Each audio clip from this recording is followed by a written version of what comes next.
સામાન્ય વિદ્યાર્થી અને અર્પણ વિદ્યા સેતુના વિદ્યાર્થીની અંદર શું ડિફરન્સ પડે છે જોઈએ.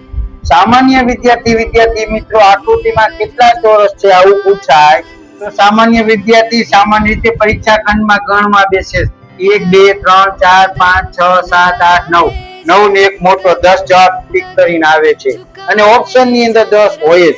જે અર્પણ વિદ્યા સેતુનો વિદ્યાર્થી 1 2 3 સૌ પ્રથમ કાઉન્ટ કરશે 1 2 ને 3 3 તો કે 3 નો વર્ગ તો કે 9 2 તો કે 2 નો વર્ગ તો 4 1 નો વર્ગ 1 9 ને 4 13 ને 1 14 આકૃતિની અંદર વધુમાં વધુ ચોરસ 14 છે.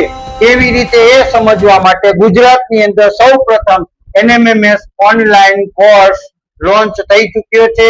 આજે પ્લે સ્ટોર માં જઈ અર્પણ વિદ્યા સેતુ એપ ડાઉનલોડ કરો અને સંપૂર્ણ એપ ની અંદર જુઓ.